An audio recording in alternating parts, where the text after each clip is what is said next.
Hello dears, आज की इस वीडियो में हम देखेंगे कि गुलाब की अगर आपने हार्ड प्रूनिंग कर दी है तो उसके बाद आपको कौन सा इसमें फर्टिलाइज़र देना है जिससे इसकी ग्रोथ बूस्ट हो। और प्रूनिंग के बाद अगर पत्तियां खराब आ रही हैं तो इस सिचुएशन में आपको गुलाब के ऊपर कौन से ट्रीटमेंट करने हैं जिससे पत्तियां सही हो जाए। तो वीडियो को अंत तक जरूर देखिएगा। दोस्तों, एक बार फिर से आपका अपने ही gardening channel gardening with moms में बहुत बहुत स्वागत है। ये वीडियो यूट्यूब पे देख रहे हैं तो चैनल को सब्सक्राइब जरूर करें। फेसबुक या इंस्टाग्राम पे देख रहे हैं तो पेज को फॉलो करना ना भूलें। चलिए वीडियो को शुरू करते हैं। दोस्तों, यहाँ पर मैं थोड़ी सी आपको पहले की जानकारी दे देती हूँ। मेरे पास गुलाब के कई सारे पौधे हैं जिसकी हमने आज से 15 से 20 दिन पहले हार्ड प्रूनिंग कर दी थी। साथ ही कई ट्रीटमेंट भी किए थे और आपके साथ एक वीडियो भी शेयर की थी। 15 से 20 दिन होने के बाद अब देखिए गुलाब में बहुत सारे नए पत्ते आ रहे हैं। तो पत्ते जो आ रहे हैं आप देखेंगे कि कई बार आपकी शिकायत होती है और हमारे साथ भी अक्सर प्रॉब्लम फेस करने को मिलती है कि काटने के बाद गुलाब की जो टीप है काली होने लगती है, जिसको बचाने के लिए यहाँ पर आप देखेंगे हर एक टीप पर हमने नीले नीले पाउडर लगा रखे हैं। ये है साफ का फंगिसाइड। तो जब भी आप अपने पौधे की हार्ड प्रूनिंग करें, अगर नहीं किए हैं तो ज़रूर कर लीजिएगा। कौन सा प्रोसेस अप्लाई करना है, कौन सी ट्रीटमेंट देनी है हार्ड प्रूनिंग के वक्त, इसके लिए एक डिटेल वीडियो है, लिंक आपको डिस्क्रिप्शन में मिल जाएगा। तो वो करने के बाद आप देखेंगे कि आपके पौधे में छोटी छोटी नई नई पत्तियाँ आने लगी है। तो आने के बाद जब पत्ती आपकी बिल्कुल ठीक है तब तो टेंशन वाली बात नहीं है। लेकिन कई बार क्या होता है कि पत्तियां जो हार्ड प्रूनिंग करने के बाद आती है वो कभी कभार कर्ल हो जाती है। तो ऐसा क्यों होता है, तो वही आज हम देखेंगे वीडियो के पहले पार्ट में। जैसे कि यहाँ पर आप देखिए, पहले जो आपने हमारे गुलाब के पौधे देखे उसकी पत्तियाँ बिल्कुल सही हैं, लेकिन ये जो आप पौधा देख रहे हैं इसमें जो नई पत्ती आ रही है ये बिल्कुल सही है, लेकिन कुछ दिनों के बाद ये पूरी तरीके से खिल नहीं पाती है, कर्ल हो जाती है। तो ऐसा किसी न्यूट्रिशंस की कमी की वजह से नहीं होता है, बल्कि इंसेक्ट के कारण होता है। गुलाब सर्दियों के मौसम में काफ़ी अच्छे से फलता फूलता है, लेकिन इंसेक्ट का अटैक भी काफ़ी ज़्यादा होता है इस मौसम में। तो इस मौसम में खाद देने के अलावा आपको अपने पौधे को सुरक्षा भी देनी होगी। जैसे कि यहाँ पर आप देखिए, इसको भी हमने हार्ड प्रून किया, सभी ट्रीटमेंट अप्लाई किया, लेकिन जो इसमें नई पत्तियां आ रही हैं वो कर्ल होके आ रही है। तो इसमें भी इंसेक्ट का अटैक हो चुका है। तो इससे बचने के लिए आपको क्या करना है वो तो मैं आपको बताऊंगी ही। इसके अलावा जैसे 15 से 20 दिन हार्ड प्रून करे हो चुके हैं, अब नई पत्तियां आने लगी है, तो हमें अपनी मिट्टी की गुड़ाई कर लेनी है, क्योंकि 15 से 20 दिन के बाद हम मिट्टी की गुड़ाई कर रहे हैं। पानी देते देते आप देखिए मिट्टी थोड़ी सी जम गई है, तो मिट्टी को थोड़ा सा हल्का कर लेना है, ये काफ़ी ज़्यादा ज़रूरी है।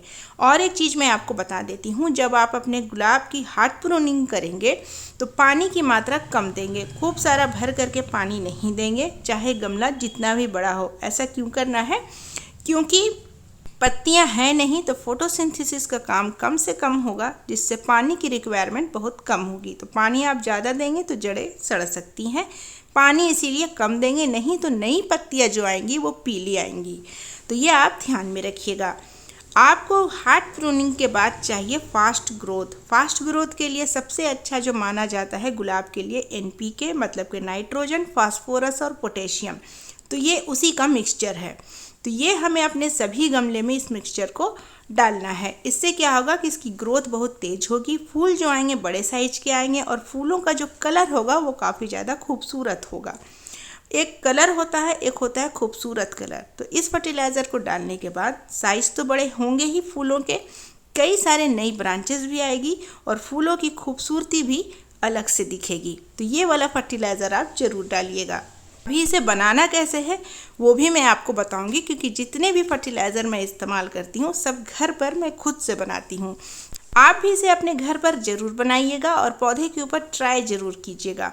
तो फर्टिलाइज़र तो हम डालेंगे ही, आपको बताया भी जाएगा कि कैसे बनाना है, लेकिन जो पत्तियाँ मुड़ी हुई आ रही है उसको हम कैसे सेव कर सकते हैं वो पहले देख लेते हैं। तो उसके लिए आपको स्प्रे बॉटल ले लेना है।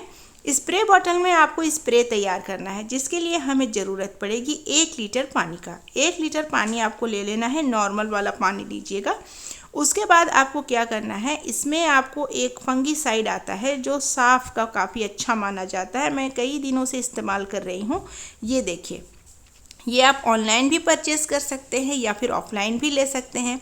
अगर आपके पास साफ का फंगीसाइड है तो आप उसका स्प्रे करेंगे। अच्छा, यहाँ पर एक चीज़ आप ध्यान दीजिएगा कि कल मैंने इसमें नीम ऑयल का छिड़काव किया था, तो आज मैं फंगीसाइड का छिड़काव कर रही हूँ। 1 लीटर पानी में 1 चम्मच, एक बहुत छोटा चम्मच, आप देख सकते हैं साइज ऑफ टीस्पून। तो यहाँ पर आप क्या करना है कि एक एक दिन के बाद आपको अलग अलग स्प्रे अपने पौधे पे करना है। कल मैंने नीम ऑयल का स्प्रे किया था, आज मैं फंगीसाइड का स्प्रे कर रही हूँ। कल मैं इंसेक्टिसाइड का स्प्रे करूँगी। सिर्फ पत्तों के ऊपर ही आपको इसका स्प्रे करना है। इससे क्या होगा कि पत्तियां जो मुड़ी हुई आ रही है, ये किस एक्चुअल बैक्टीरिया की वजह से हो रहा है ये हमें नहीं पता चलेगा, क्योंकि बैक्टीरिया देखने में नहीं दिखता है, क्योंकि ये बहुत छोटे होते हैं। तो आप हर चीज़ का इस्तेमाल कीजिए जिससे आपका बैक्टीरिया जो है वो मर जाए, ख़त्म हो जाए और पौधे में दोबारा नहीं लगे। तो इसमें आपको थोड़ी सी मेहनत करनी पड़ेगी कि रोज़ रोज़ आपको शाम के वक्त, धूप में मत कीजिएगा, सुबह में मत कीजिएगा, शाम के वक्त जब सूरज ढलने लगे उस समय आप इसका स्प्रे करेंगे और दूसरे दिन सुबह में फिर आप इसे पानी से धो देंगे और फिर शाम के वक्त स्प्रे करेंगे। ये आपको रूटीन अभी फॉलो करना है। उसके बाद देखते हैं कि जो फर्टिलाइज़र मैंने आपको दिखाया था उसको बनाते कैसे हैं। उसको बनाने के लिए आपको चाहिए बीट यानी कि चुकंदर, जो हम सैलेड वगैरह में यूज़ करते हैं, वो आपको ले लेना है। यहाँ पर हमने एक बीट के छिलके का इस्तेमाल किया है और इस छिलके को हमने धूप में, जैसे केले के छिलके वगैरह सुखाते हैं उसी तरीके से सुखा लिया है। 3 से 4 दिन में धूप में छोड़ देना है, ये अपने आप ड्राई हो जाता है। ड्राई करना बहुत ज़रूरी है, ड्राई ज़रूर कर लीजिएगा। आप इसे लिक्विड के तौर पर भी इस्तेमाल कर सकते हैं। यहाँ पर आपको एज ए पाउडर फॉर्म में बताया जाएगा। इसको बनाने के लिए आपको लेना है मिक्सर का जार, उसमें ये सभी छिलके सूखे हुए आपको डाल लेने हैं।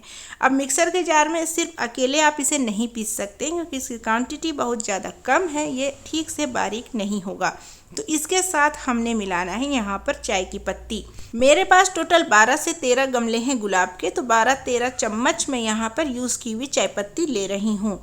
अगर आपके पास यूज़ की हुई चाय पत्ती है तो 12-13 चम्मच लीजिएगा, नहीं तो जितने गमले हैं उतने चम्मच लेना है। ये काफ़ी आसान कैलकुलेशन में आपको बता रही हूँ। अगर आपके पास यूज़ की हुई चाय पत्ती नहीं है तो फिर आप फ्रेश वाली चाय पत्ती भी लीजिएगा, लेकिन जैसे 12-13 गमले हैं तो सिर्फ 2 चम्मच इतना लेना है। इस हिसाब से आप अपने गमले का कैलकुलेशन कर लीजिएगा। अब इन दोनों को खूब अच्छे से मिक्सर में पीस लेना है, तो छिलके भी पीस जाएंगे चाय की पत्ती के साथ और चाय की पत्ती और भी ज़्यादा बारीक पाउडर बन जाएगा। वैसे चाय की पत्ती को पीसना ज़्यादा ज़रूरी नहीं था, छिलके पीस जाए इसीलिए हमने चाय की पत्ती को साथ में पीसा है। तो देखिए यहाँ पर काफ़ी अच्छे से बारीक पाउडर बन करके तैयार हो गया है। इसे अब बॉल में ट्रांसफ़र कर लेते हैं। बॉल में ट्रांसफ़र करने के बाद आप इसे एयर टाइट कंटेनर डब्बे में भी रख सकते हैं अगर बच गया है तो। फिलहाल मैं तो नाप के ही बनाई हूँ कि सभी गमले में 1 से 1.5 चम्मच दे देना है। पॉट का जो साइज़ है मेरा सभी गमलों का 12 इंच है, तो मैं 1 से 1.5 चम्मच सभी में डालूंगी। आपके पॉट का साइज़ अगर 10 इंच है तो 1 चम्मच डालिए, 12 इंच से बड़ा है तो फिर 2 चम्मच डालिए। उसके बाद डालने के बाद यहाँ पर आप देखिए मिट्टी आपको बहुत ज़्यादा सूखी हुई नज़र नहीं आ रही है। अगर आपकी मिट्टी डालने के बाद बहुत ज़्यादा सूखी हुई है, उस स्टेज में आप पानी साथ ही साथ डाल दीजिएगा। यहाँ पर मैं क्या करूँगी, पानी आज नहीं डालूँगी। जैसे आज शाम के टाइम पे मैंने ये फर्टिलाइज़र डाले हैं, तो अभी शाम के वक्त में साथ ही साथ पानी नहीं दूँगी। अगले दिन मॉर्निंग में फिर मैं इसमें पानी दूँगी, क्योंकि अभी मैंने जैसे आपको पहले बताया कि पत्तियां काफ़ी कम हैं, तो बहुत ज़्यादा पानी का इस्तेमाल नहीं करना है। अब अगले दिन सुबह मॉर्निंग में 7 बजे आप मिट्टी देखिए गीली है, लेकिन ये मिट्टी ओस के वजह से गीली है। जैसे ही इसमें धूप पड़ेंगे सारी मिट्टी सूख चुकी होगी। तो 7 बजे ही मेरा रूटीन है पानी डालने का, तो मैंने अच्छे से पानी डाल दिया है। अब यहाँ पर हमारा काम फिलहाल गुलाब के साथ कंप्लीट हो गया है। इतना सब करने के बाद हमें अब कौन सा काम करना है, फर्टिलाइज़र कितने दिन में देने हैं, सारी जानकारी अभी बाकी है। उससे पहले एक और ज़रूरी काम है, उनके नाम हाईलाइट करना जिन्होंने मेरे पिछले वीडियोज़ में सही जवाब दिया था। तो चलिए उनके नाम देख लेते हैं। सबसे पहले सुरिंदर कौर जी लुधियाना से, पूनम जी, प्रीति झा दिल्ली से, आसमा जी भोपाल से, तबस्सुम शेख पुणे से, रेखा जी और शहनाज अकरम जी। नेक्स्ट है कौसर खान अमरावती से और मंजू जी मेरठ से। दोस्तों इस तरीके से आपके नाम भी हाईलाइट होंगे। अभी वीडियो में आएगा एक सवाल, उसका सिंपल सा आपको जवाब देना है कमेंट सेक्शन में। उसके बाद चैनल को सब्सक्राइब कर लीजिएगा, जिससे कि आपको नोटिफिकेशन मिल जाएगा कि मेरी नेक्स्ट वीडियो आ गई है और आपके नाम भी उसमें हाईलाइट हो चुके हैं। तो अब मैं आपको बताती हूँ कि इसके बाद आपको क्या करना है। इसके बाद 20 दिन के बाद ये वाला फर्टिलाइज़र आपको देना है अपने पौधे के ऊपर, और स्प्रे आपको अभी फ़िलहाल डेली बदल बदल करके करना है, जिससे आपकी पत्तियाँ फिर सही आने लगेगी। और कभी भी स्प्रे करें तो शाम के वक्त ही कीजिएगा।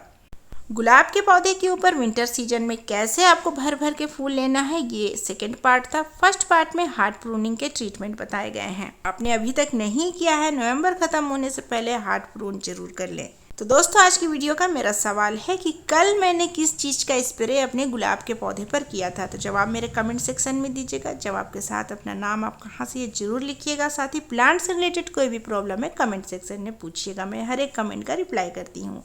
वीडियो पसंद आ रही है तो वीडियो को लाइक, चैनल को सब्सक्राइब और दोस्तों के साथ शेयर कर बिल्कुल मत भूलिएगा। मैं मिलूंगी आपसे परसों फिर किसी नई वीडियो के साथ। तब तक के लिए bye, take care, happy gardening.